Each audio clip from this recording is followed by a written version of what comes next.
Hello students. So in the ongoing series of online classes, today we will study chapter number 3, two stories about flying. This chapter has two stories, two parts.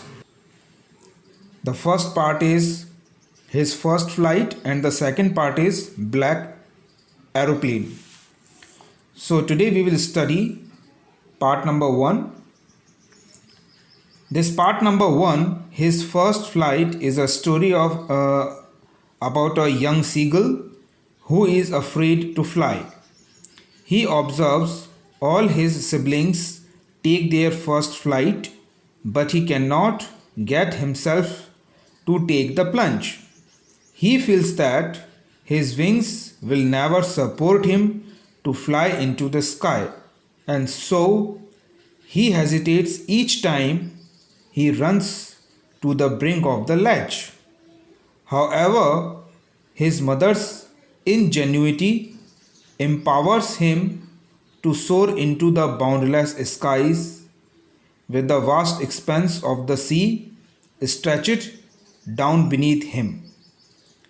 The lesson explicitly explains his fears and doubts initially and his exhilarated feelings as he finally soars into the skies with his family beside him.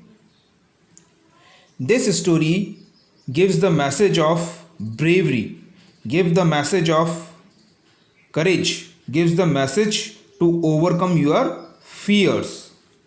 So let us start the chapter. So in the beginning, you can see here it is written that the young seagull was all alone on his ledge. His two brothers and sisters had already flown away the day before. He had been afraid to fly with them. Somehow, when he had taken a little run forward to the brink of the ledge and attempted to fly his wings, he became afraid. The great expanse of sea stretched down beneath, and it was such a long way down, miles down. He felt certain that his wings would never support him, so he bent his head and ran away back to the little hole under the ledge where he slept at night. Even when each of his brother and his little sister, whose wings were far shorter than his own, ran to the brink, flapped their wings, and flew away, he failed to muster up courage to take that plunge which appeared to him so desperate. So here students, in this paragraph it is written that this is the event of previous day, the day before. The day before all his siblings were able to fly, but he was not able to fly. Yes, his siblings, they ran to the brink, flapped their wings and flew away. But he failed to muster up the courage to take that plunge. And he thought that his wings would never support him to fly. So previous day, the day before, his all siblings were able to fly, but he was not able to fly. And the day before, his father and mother had come around him, calling to him shrilly, upbraiding him, threatening him to let him starve on his ledge unless he flew away. But for the life of him, he could not move. So previous day, his parents, his mother and father, encouraged him, threatened him, and tried everything to make him fly. But that seagull, that little seagull, was so afraid that he could not fly in any way and remained at the ledge. So that was 24 hours ago. Since then, nobody had come near him. The day before, all day long, he had watched his parents flying about with his brothers and sisters perfecting them in the art of flight, teaching them how to skim the waves and how to dive for fish. He had in fact seen his older brother catch his first herring and devour it, standing on a rock while his parents circled around, raising a proud cackle. All the morning, the whole family had walked about on the big plateau midway down the opposite cliff, taunting him with his cowardice. Means all day his parents taught his siblings about the skill of diving and skill of flying and skill of catching fish, and he was just remain on the cliff, and his parents were taunting him also. So his siblings were learning the art of the skills of flying and catching fish, but he was on the cliff only. So this was all about yesterday, means the day before. Now from this paragraph it is telling about the present day. This paragraph tells us about the present day. In the present day, the sun was now ascending the sky. We can say it was morning time, blazing on the ledge that faced south. He felt the heat because he had not eaten since the previous nightfall, means previous dusk, previous twilight, previous evening we can say. So he was hungry since last evening. He stepped slowly out of the brink of the ledge, and standing on one leg with the other leg hidden under his wing, he closed one eye, then the other, and pretended to be falling asleep. Still, they took no notice of him. His family, his siblings and parents took no notice of him. He saw his two brothers and his sisters lying on the plateau, dozing with their heads sunk into their necks. His father was preening the feathers on his white back. Only his mother was looking at him. She was standing on a little high hump on the plateau, her white breast thrust forward. Now and again she tore at a piece of fish that lay at her feet, and then scraped each side of her beak on the rock. The sight of the food maddened him. The sight of the food maddened the little seagull, who was afraid of flying. How he loved to tear food that way, scraping his beak now and again to wet it. Now he was hungry, so he said, "Ga, ga, ga," he cried, begging her to bring him some food. The little seagull was begging her mother to bring him some food. "Ga, kola," she screamed back derisively, but he kept calling plaintively, and after a minute or so he uttered a joyful scream. Why? Because his mother had picked up a piece of fish and was flying across to him with it. Actually, this was his mother's idea.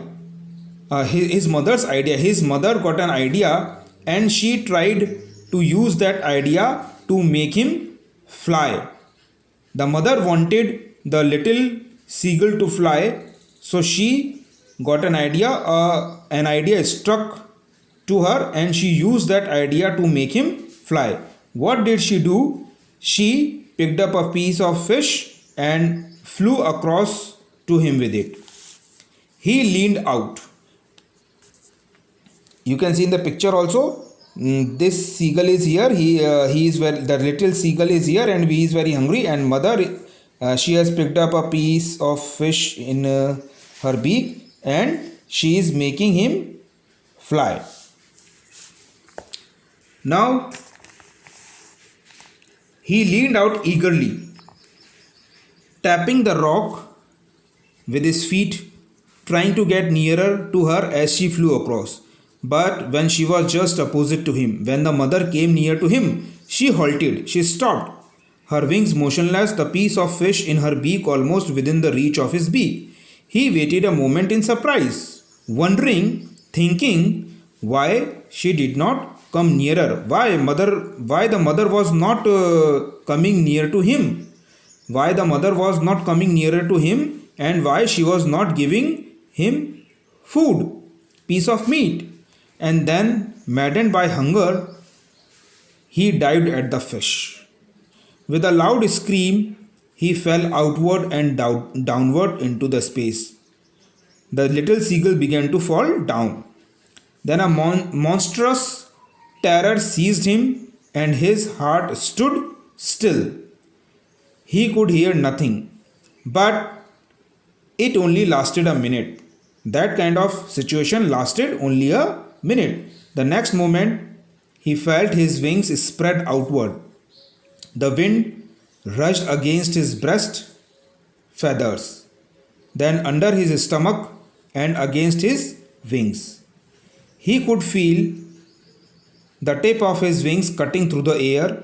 He was not falling headlong now. He was soaring gradually downward and outward. He was no longer afraid. He just felt a bit dizzy. Then he flapped his wings once and he soared upward. Now see, it is written that he flapped his wings once and he soared upward. Means he started to fly. Ga ga ga ga ga. Ga call ah. His mother swooped past him, her wings making a loud noise. He answered her with another scream. Then his father flew over him, screaming. He saw his two brothers and his sister flying around him, curveting and banking and soaring and diving. Then he completely forgot that he had not always been able to fly, and commanded himself to dive and soar and curve, shrieking shrilly. Now he was now near the sea, flying straight over it, facing straight out over the ocean. He saw a vast green sea beneath him with little ridges moving over it. Now the seagull learned how to fly. He was no more afraid, and he was enjoying his flying, and he was enjoying it. He was very happy. He got courage, and now he was flying. So, and he turned his beak sideways and cawed amusedly. His parents and his brothers and sisters had landed on this green flooring ahead of him. Means the family members landed on the sea, which was looking green. They were beckoning to him. They were calling him to come to them, calling shrilly. He dropped his legs to stand on the green sea. His legs sank into it. He screamed with fright and attempted to rise again, flapping his wings. But he was tired and weak with hunger, and he could not rise.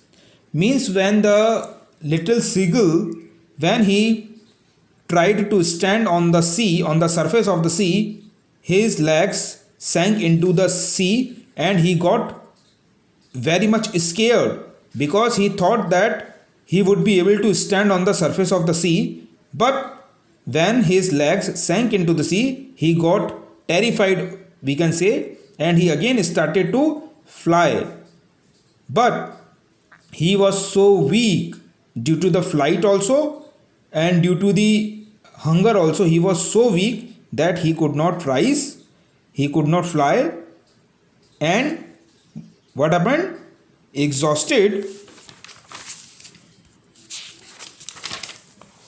by the strange exercise, his feet sank into the green sea. Means, what did he do? He surrendered, and he stopped trying to fly, And then what happened? His feet sank into the green sea, and then his belly touched it, and he sank no farther. He was floating on it, and around him his family was screaming, praising him, and their beaks were offering him scraps of dogfish. So he had made his first flight.